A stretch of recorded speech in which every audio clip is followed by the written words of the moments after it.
पहला वरना क्या होता है, पहला पहला जो होता है वो ऐसे होता है कि जैसे कि जलेबी निकालते हैं अपन रुपया खोल पे, हलवाई निकालता है जलेबी, वो पहली जलेबी भट्टी में डालता। तो अब मैं उस भट्टी में डली हुई दूसरी जलेबी को निकाल रहा हूँ। हाँ, वरना कहा तो ये जाता है कि शर्ट का पहला बटन अगर ढंग से लग जाए तो पूरा शर्ट को सही पहनने लगेगा। ये सब जैन समाज का आप सबका आशीर्वाद में है। आइए दूसरा कवि, दूसरा परफॉर्मर, दूसरा हंसता मेवाड़ आपके बीच में जगाना चाहता हूं। और वो इतना होशियार है, इतना होशियार है कि गोबर सूंघ के भैंस की उम्र बता रहा। उसका नाम होता है कुलदीप रंगीला। तो रंगीला के लिए एक बार जोरदार तालियां बजाएं। कुलदीप रंगीला देवास से पहली बार आपके बीच में, ये तालियां जोरदार दी है, जोरदार बजाएं।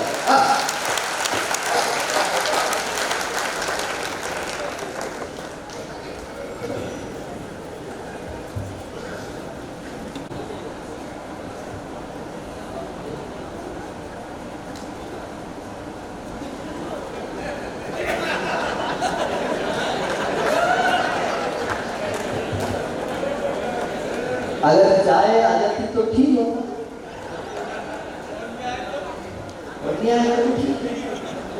अब जब तक मैं कहूँगा नहीं तब तक तो आप ताली बजाने वाले हो नहीं। ज़्यादा लोड लेने की जरूरत नहीं, भट्टी की जलेबी गई है, अब भट्टी का जलेबा आया है। कहीं से कहीं तक कोई दिक्कत परेशानी नहीं है। बहुत सारी तुलना मेरे को रविंद्र जैन बताया, लेकिन साहब ये तो वही धन्य होगा जब मेरे नाम के पीछे जैन लगाया। क्योंकि जब मैं यहाँ पर आया था, एक ने मुझसे पूछ लिया बोले तुम कौन हो? मैंने कहा मैं क्षत्रिय हूँ। बोले जैन को जानते हो? मैंने कहा बिल्कुल जानता हूँ। बल्कि हिंदुस्तान में कितने प्रकार के जैन होते हैं।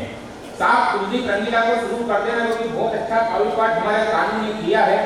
मैं प्रणाम करता हूँ। इतने अच्छे अच्छे गीत इन्होंने यहाँ पे सुना है सब राजस्थान के गीत, वरना आजकल तो अच्छे गीत फिल्मों में भी देखने को नहीं मिलते हैं। पहले फिल्मों में ऐसे गीत आते थे कि हम गीतों के माध्यम से संवाद कर लिया करते थे। पर अभी एक फिल्म आई धुरंधर, आपने सबने देखी होगी, राष्ट्रभक्ति फिल्म।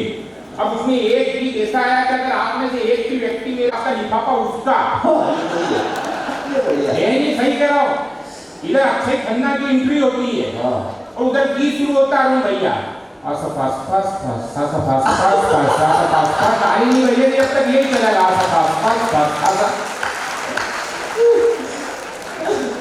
या हाल में भी यही स्थिति, सब एक दूसरे के पास मंच पे भी यही हालत, सब शुरू होगा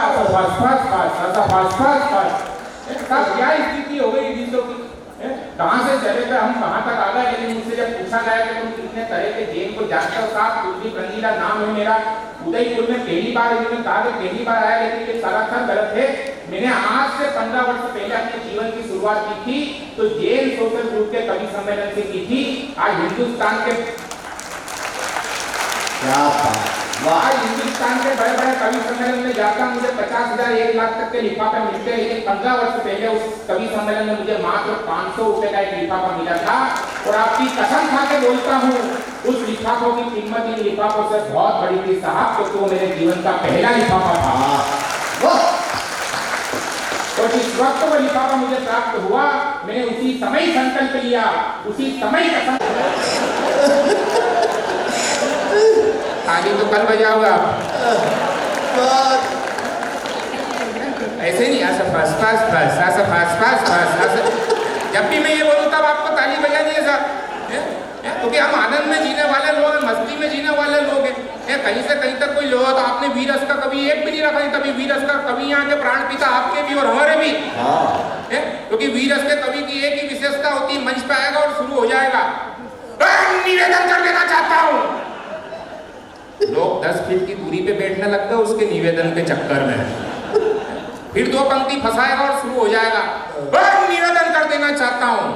अब होता क्या अरुण भाई साहब, हम जैसा मंच पे बोलते हैं ना वैसी हमारी आदत भी पड़ जाती है। वो कवि चाय की दुकान पे जाए तो वहां पे जाके ऐसे ही बोले, निवेदन कर देना चाहता हूँ चाय पिला।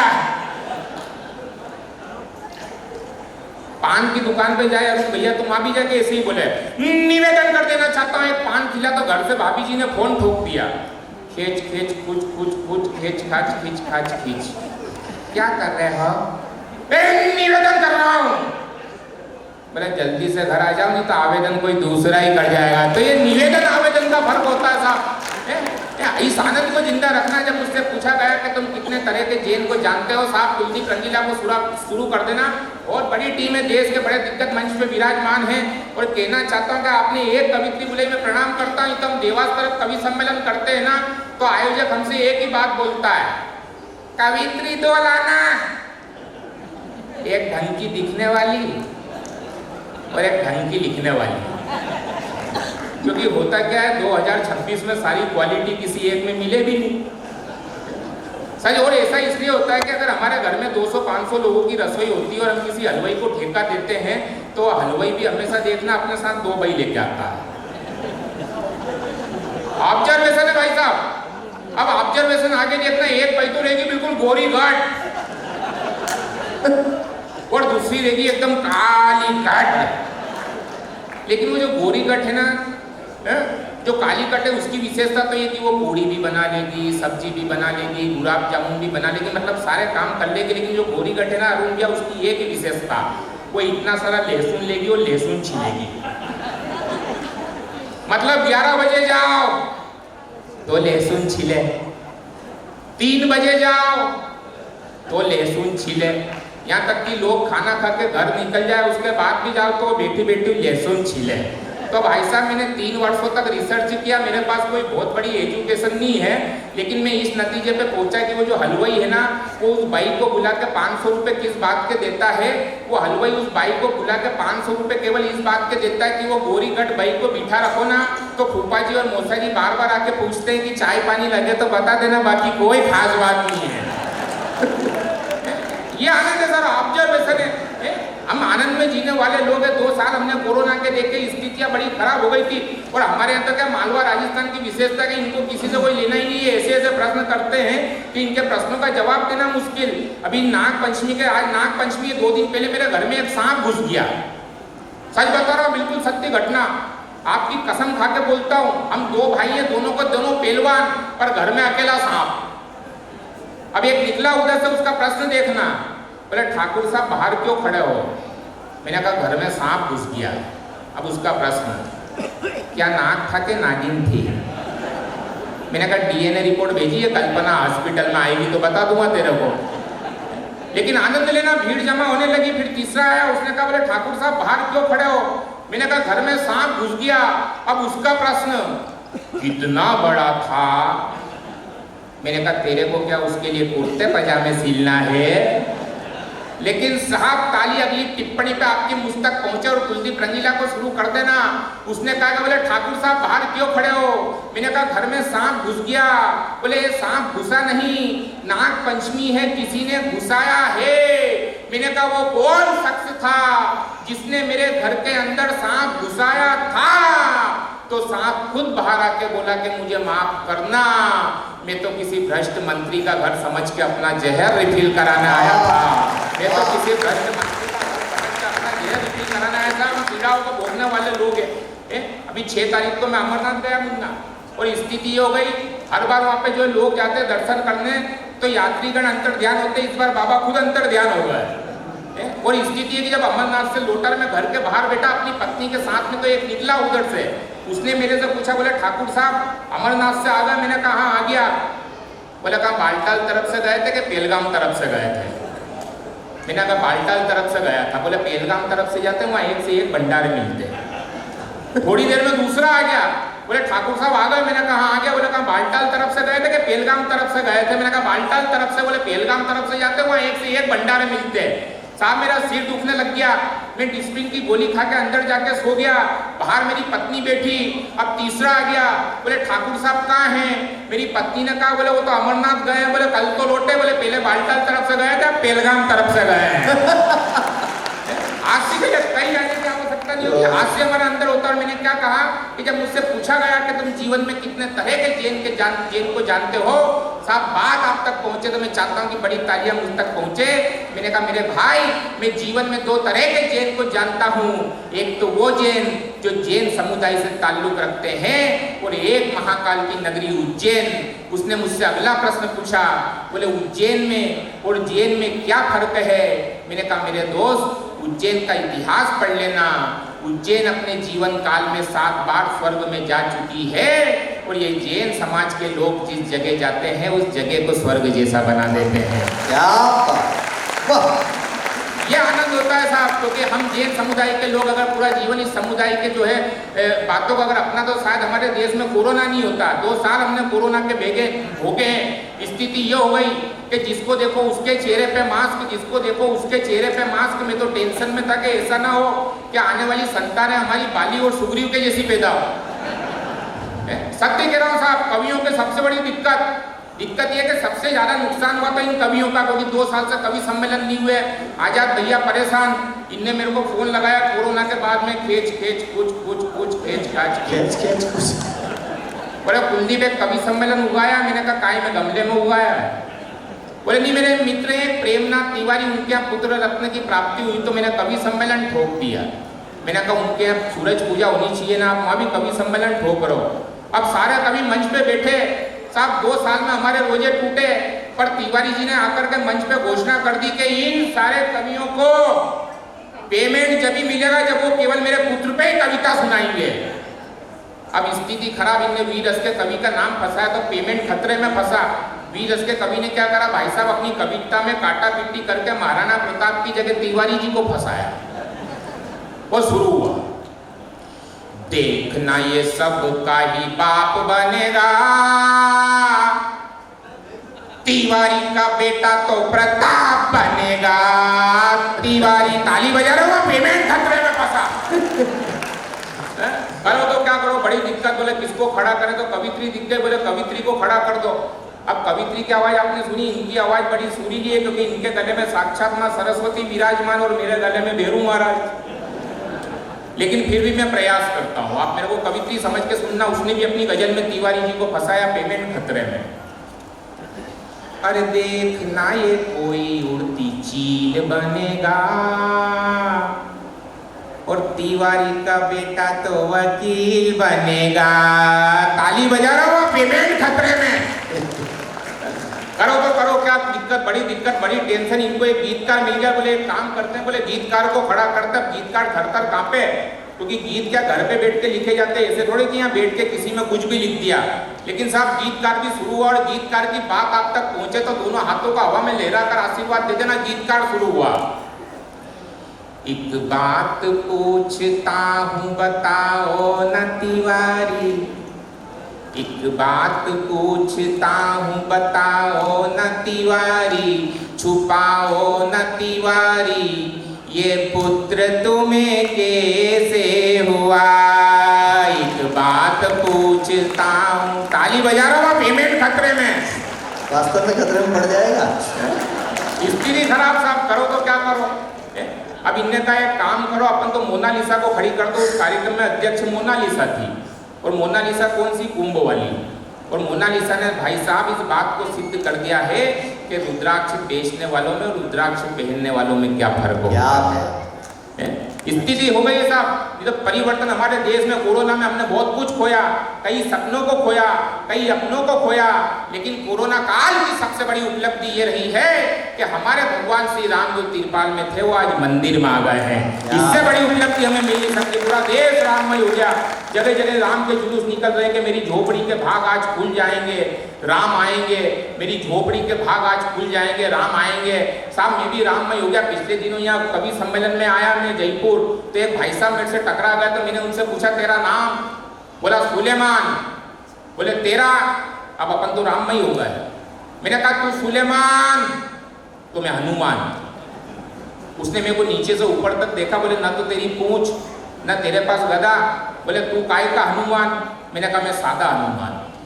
बोला हनुमान ने तो सीना चीर के राम दिखा, अब अपन फंस गए, क्योंकि अपन तो नकली के हनुमान। मैंने टालने की कोशिश की, मैंने कहा ना तो मेरे पास कोई अस्त्र है, ना शस्त्र है, ना चाकू है, ना छुरी है, तेरे को सीना चीर कर राम कहाँ से दिखाऊं? तो कहने लगा हनुमान के लिए कौन सा मुश्किल, दौड़ के गया और नाई की दुकान पे से एक उस्तरा ला के मेरा हाथ में दे दिया। बोले सीना चीर के राम दिखा। लेकिन जैन समाज वालों, उस परमपिता परमेश्वर करुणानिधि भगवान श्री राम के नाम में इतनी बड़ी शक्ति होती है कि आदमी अगर सच्चे हृदय से उनका स्मरण करे तो दुनिया का कोई काम मुश्किल नहीं होता है। मैंने भी अपनी आंखों को बंद किया, भगवान श्री राम का स्मरण किया और उनका स्मरण करके सीना चीर दिया। आप यकीन नहीं मानेंगे, वो सुलेमान अस्पताल में एडमिट है, सीने में 18 टाके आए हैं, वहां की पुलिस मेरे को ढूंढ रही है, उसके बाद भी तुम ताली नहीं बजा रहे।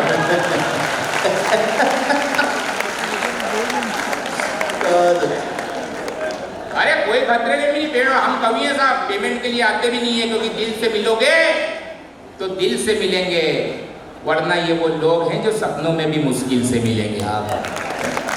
क्योंकि जो कवि आते हैं ना भाई साहब, ये माल के लिए नहीं आते, ना माला के लिए आते हैं, लेकिन जब आपकी प्रेम भरी तालियां इनको मिलती है तब कभी यहाँ से माला माल होके जाते हैं।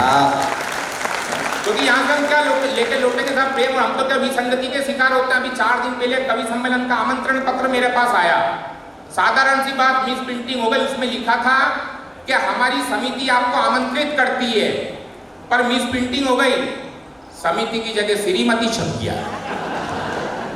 मैंने आया जब तो फोन लगा, ऐसे नहीं ऐसा फास फास फास, ऐसा फास फास फास, ऐसा फास फास फास। ये गाना होगा साहब, हम कैसे करो, मेरे देखो मेरा नाम रंगीला, वो जब भी कोई कवि आता है तो उसका नामांकन किया जाता है, इनने मेरा नाम रख दिया रंगीला, पर मेरी पीड़ा ये है कि नाम रंगीला पर ऊपर वाला रंग देना ही भूल गया। ये करने की जरूरत नहीं है, 5-25 ऐसे दिख रहे जिनको बाहर देना भूल गया। हालांकि मैं गंजों का बड़ा सम्मान करता हूँ, और इसलिए करता हूँ कि हमारे देश में गंजे 2 प्रकार के होते हैं, एक होते पूर्णगंज और दूसरे होते हैं बिना पतरे का मकान, मतलब अर्धगंज। और अर्धगंज वो होते हैं जिनका बीच का मैदान साफ, दोनों तरफ थोड़े थोड़े बाग, इनको देखो तो ऐसा लगता है जैसे खाली बस में दोनों तरफ सवारियां लटक के जा रही हो। अब बोलो ऐसा फस फस फस, ऐसा फस फस फस, ऐसा फस।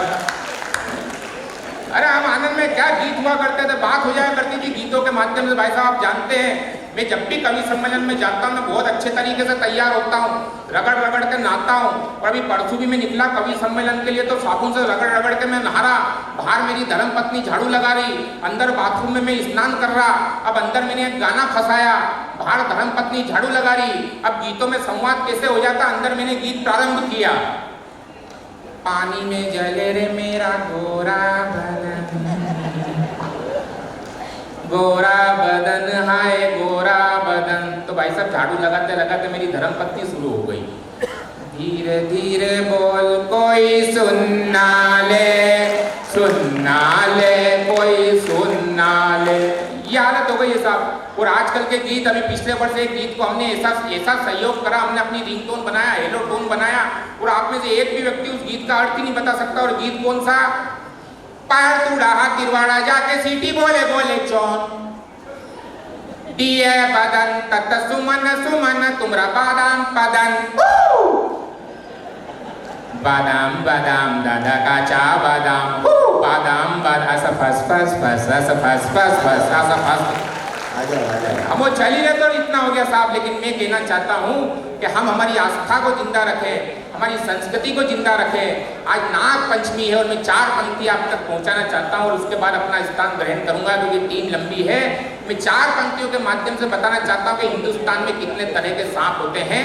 और मुझे आशीर्वाद देना भाई साहब कि सिर्फ पहली पंक्ति में वो सांप जिनमें जहर अधिक होता है, और अंतिम पंक्ति में वो सांप आएंगे जिनमें जहर सर्वाधिक होता है।